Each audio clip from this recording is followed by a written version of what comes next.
Hai hai hai anak-anak hebat.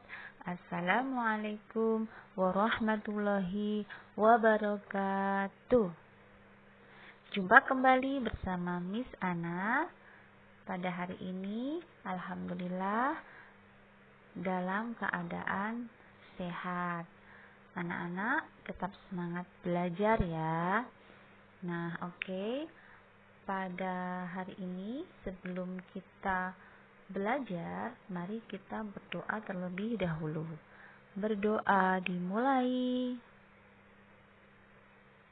Selesai.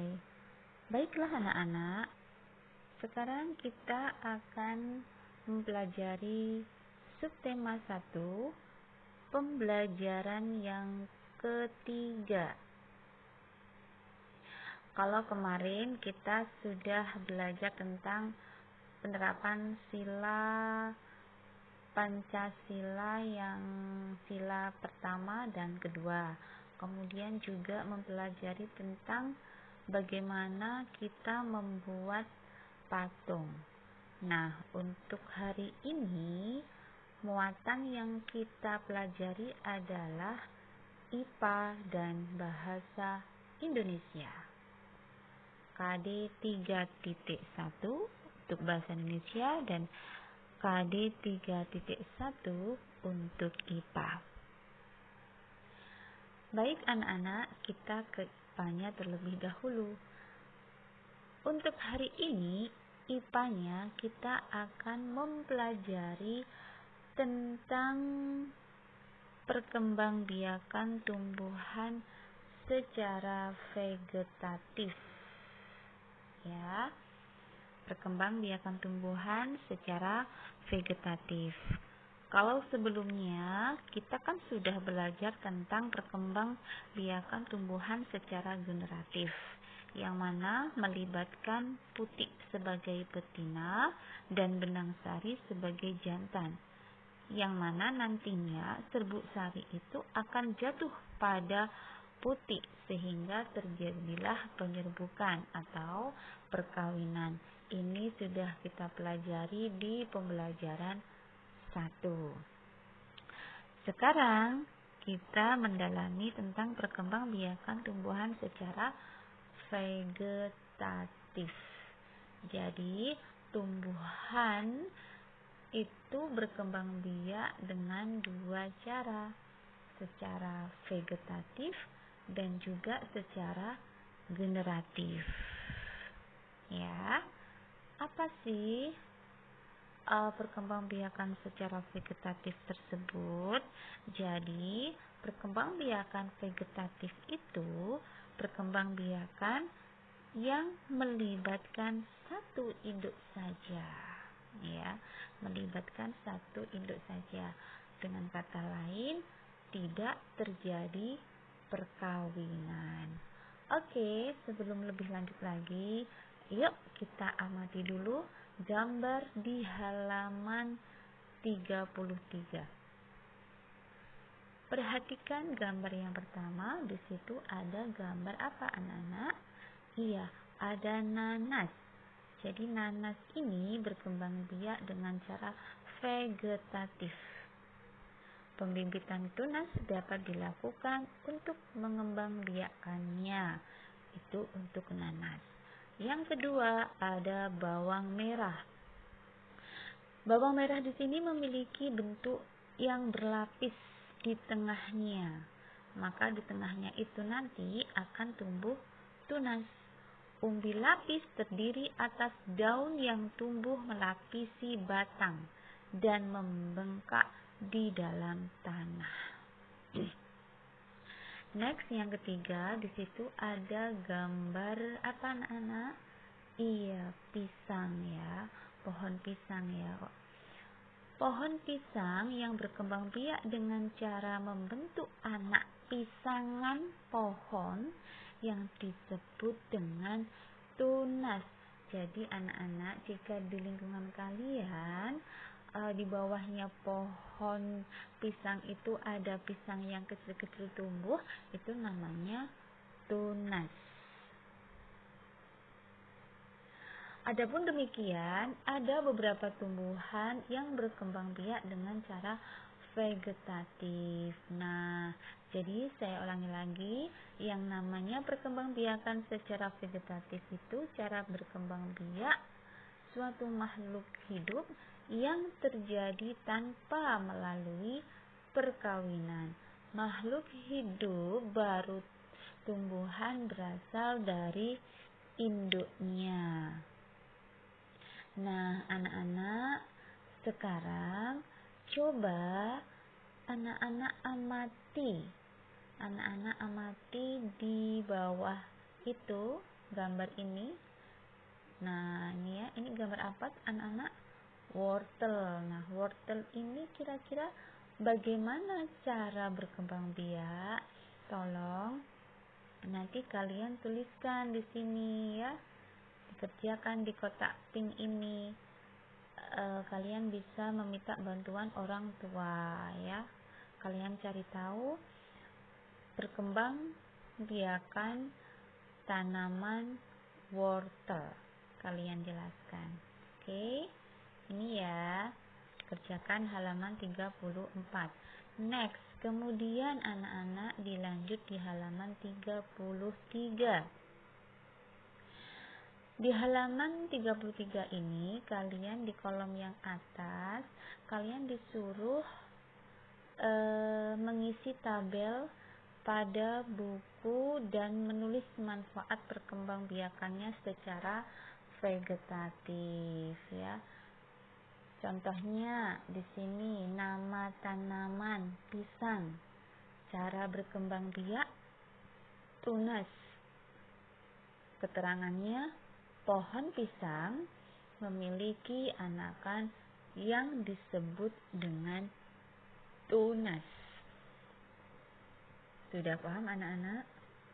Contohnya seperti itu ya. Kemudian dilanjut, tulislah manfaat dari perkembangbiakan secara vegetatif pada kolom di bawah ini. Ini juga dikerjakan. Ya. Sungguh hebat semua tumbuhan yang diciptakan oleh Tuhan. Tiap tumbuhan itu memiliki cara yang unik untuk menjaga kelestariannya. Melestarikan tumbuhan merupakan salah satu wujud rasa syukur kita kepada Tuhan Yang Maha Esa. Maka dari itu, kita harus merawat tumbuhan yang ada di sekitar kita dengan cara menyirami dan memberi mereka pupuk ya. Karena tumbuhan itu juga bermanfaat bagi kehidupan kita, anak-anak. Next. Nah, sekarang kita masuk di mata pelajaran bahasa Indonesia. Bahasa Indonesia kali ini tetap tujuannya adalah mencari ide pokok. Seperti yang sudah kita pelajari di pembelajaran 1, ya anak-anak, bagaimana cara menentukan ide pokok? Maka kita harus membaca dengan seksama, memahami di setiap bacaan, di setiap paragrafnya. Nah, namanya ide pokok itu bisa ada di awal paragraf yang disebut dengan deduktif, kemudian di akhir paragraf yang disebut dengan induktif, ataupun di awal dan akhir yang disebut dengan deduktif, induktif, atau menyeluruh ya. Saya ingatkan lagi ya, tapi biasanya yang sering kita temukan adalah ide pokok itu ada di awal paragraf ya. Tumbuhan sumber kehidupan.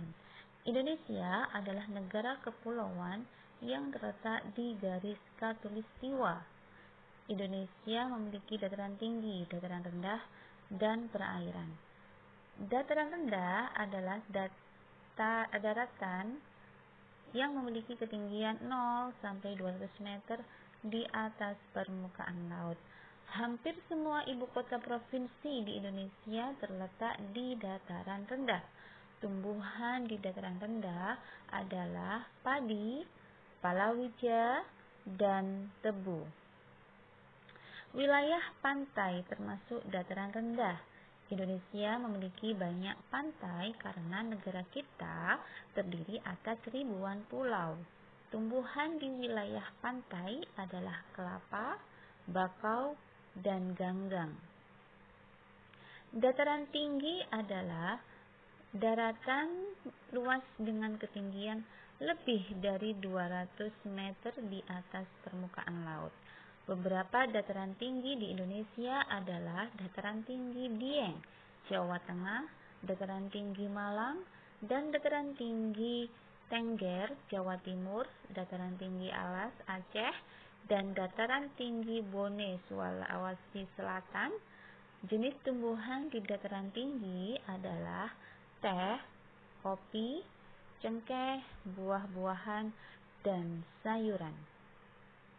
Nah, dapatkah kamu menemukan jenis tumbuhan lain yang terdapat di dataran tinggi dan dataran rendah? Next, anak-anak, di sini tugas selanjutnya untuk bahasa Indonesia adalah menulis ide pokok pada diagram yang tersedia, mulai dari paragraf 1 sampai dengan paragraf 5. Ya, contohnya misalkan di sini paragraf ke-1. Paragraf ke-1 apa di situ ide pokoknya? Iya, betul sekali. Indonesia adalah negara kepulauan, ya. Itu merupakan ide pokok dari paragraf pertama. Kemudian paragraf yang kedua, kira-kira ada di mana ya? Paragraf kedua, ide pokoknya adalah dataran rendah adalah daratan yang memiliki ketinggian 0 sampai 200 meter di atas permukaan laut. Oke anak-anak, untuk yang paragraf 3 sampai dengan paragraf 5 silahkan kalian cari di dalam teks ini. Oke, bisa dimengerti ya anak-anak ya. Untuk tugasnya, kalian disuruh menentukan ide pokoknya. Kemudian selanjutnya anak-anak, kalian bisa berdiskusi dengan orang tua kalian, tanya kepada orang tua kalian, kira-kira di lingkungan sekitar rumahmu apakah ada di antara tanaman atau tumbuhan yang berkembang biak secara vegetatif. Coba kalian temukan dan sampaikan ke saya. Oke? Anak-anak yang hebat, cukup sekian dari saya penjelasan tema 1, subtema 2, pembelajaran 3. Semoga anak-anak hebat bisa memahami apa yang Miss Ana sampaikan. Terima kasih atas perhatiannya. Wassalamualaikum warahmatullahi wabarakatuh. Hai anak-anak yang hebat. Miss Ana mau menambahkan penjelasan tentang perkembangbiakan vegetatif. Tadi belum saya sampaikan di depan, mohon maaf ya. Jadi perkembangbiakan vegetatif itu ada dua macam ya. Ada vegetatif buatan dan ada juga perkembangbiakan vegetatif secara alami. Nah, perkembangbiakan vegetatif buatan berarti itu perkembangbiakannya melibatkan campur tangan manusia. Contohnya di situ adalah cangkok, setek batang, dan menyambung. Itu contoh dari vegetatif buatan, perkembangbiakan vegetatif buatan yang mana melibatkan campur tangan manusia. Nah, yang kedua yaitu perkembangbiakan vegetatif alami. Kalau alami artinya perkembangbiakannya itu tidak melibatkan campur tangan manusia. Contohnya seperti tadi, ada nanas, ada umbi lapis, ada tunas, ada geragi, ada spora ya. Spora itu apa anak-anak? Spora itu biasanya ada pada lumut dan pakis ya. Dan juga ada akar tinggal. Itu contoh dari vegetatif alami. Saya ulangi lagi ya. Jadi perkembangbiakan vegetatif itu ada dua macam. Ada perkembangbiakan vegetatif buatan.